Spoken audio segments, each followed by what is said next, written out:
Welcome to the Business Interview. I'm Marcus Carlson. Few things in business and finance get hearts racing like a multi-billion euro deal.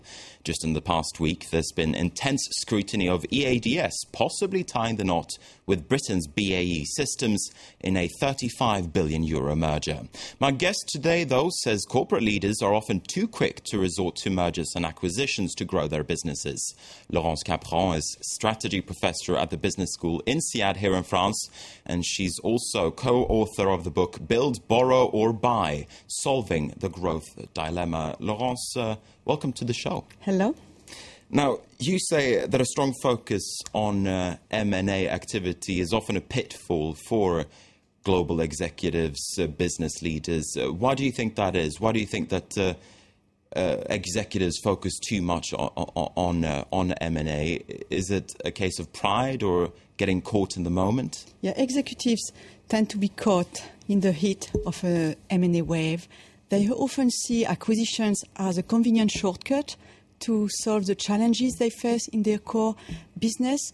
And so what I've observed in my research at INSEAD, at many companies, acquisitions becomes a strategy by itself, instead of just remaining a tool by which they can achieve their corporate strategy.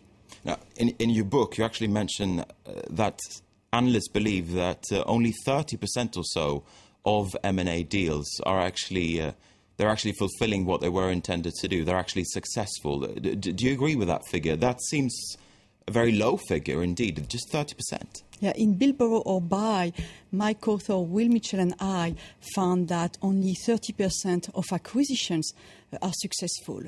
And acquisitions tend to be the most costly and disruptive way of growing companies. So we really urge executives to step back and to carefully review the different ways by which they can grow.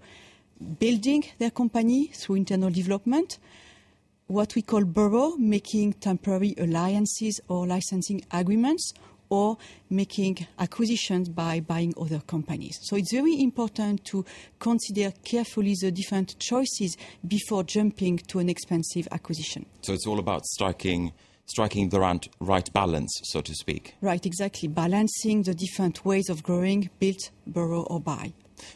You also say, though, that executives, they get it wrong more often than they get it right. That's quite an indictment on chief executives and other executives in the business community. Yeah, we stress two mistakes they tend to make. First is to fail to consider the different modes of growth. So most of the time, CEOs tend to have a favorite way of growing. So, for example, they will be very internally focused, or they will become compulsive buyers. The second mistake they tend to make is to fail to build experience across the different modes. So what they tend to do is to focus on one dominant way of growing, becoming a one-trick pony, and then focusing on executing very well the specific mode they have chosen. If we look then at an ongoing story, the possible merger between EADS and BAE Systems, if you look at that through your build, borrow or buy glasses, what does that merger or possible merger look like to you? So in my research at INSEAD, I found that the stock market tends to react negatively to an acquisition announcement in most than half of the cases.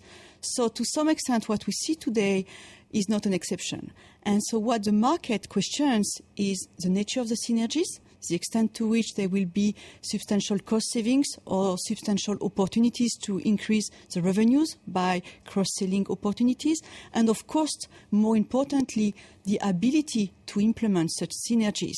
We know that it's very difficult to restructure assets in the defense industry, and also it's also difficult to cross-sell product across different geographic markets. And there's a lot of uncertainty about potential negative reaction of some countries, particularly the US government. Now, indeed, the chief executive of EADS, he has acknowledged that some investors are feeling a little bit reticent to this deal. Do you think that the markets get it right more often than not? If we look at the market reaction, is the market always right? Yeah. No, the market is not always right, obviously. But what we see in our research that firms that tend to receive a very negative evaluation at the moment of the announcement, this performance tends to be sticky. It's very hard to recover from huge value destruction at the moment of the announcement. It's hard to turn things around from there. Yes. Now, in your book, you also deal with the smartphone sector. You put the focus on Nokia and the BlackBerry maker Research in Motion, and really differentiate them against Apple and Samsung, two companies that are seen as very successful in that smartphone sector. Why then do you think that Nokia and Research in Motion, why they have failed? Yeah, so overall we found that telecom companies that adopt a build, borrow or buy strategy, diversifying their modes of growth, do much better than firms that stick with one single approach. So in the case you mentioned, for example, we are all amazed by Apple's success story in the smartphone market. But what is even more impressive from my standpoint is that Apple has been able to overcome its internal culture, very strong culture of internal innovation, being very proud of the products they have created themselves, and to learn to manage alliances, to build a very strong ecosystem of suppliers and technological partners, and even to make a few focused acquisitions to acquire very specific technologies and talents they needed. By contrast, if you take RIM, they have been stuck for a long time in one single track, hoping that they will be able internally to transform their pioneer product, the BlackBerry, into a smartphone. And so what they try to do, but only very recently, is to make more acquisitions and to build a stronger ecosystem, to build the resource gap and to acquire the skills they needed to be stronger in the consumer market. Now, your strategy, build, borrow, buy, I mean, it seems pretty straightforward. It seems pretty simple, but I'm guessing it's a lot easier said than done. How do you think executives can really try to infuse their corporations, their companies with this kind of culture and always take a step back and look at the big picture? That is quite difficult. Yeah, and you're right. The framework is very simple. The questions are very simple. When should I buy? Do I have the relevant internal resources to buy? Should I contract? Can I write an efficient contract? Or can I integrate an acquisition? Can I make an acquisition feasible? So the questions are very simple from an intellectual standpoint. What is difficult for CEOs is to overcome their own preferences, because again, some of them are very compulsive buyers. Some they're really one-trick ponies, as you were exactly saying before. The one-trick pony, and also to make changes in their organization. They face a lot of internal resistance to experiment with all the modes. For example, very entrenched R&D teams are going to be very reluctant to make acquisitions. Very powerful M&A teams within the organization always look at an opportunity as an M&A opportunity.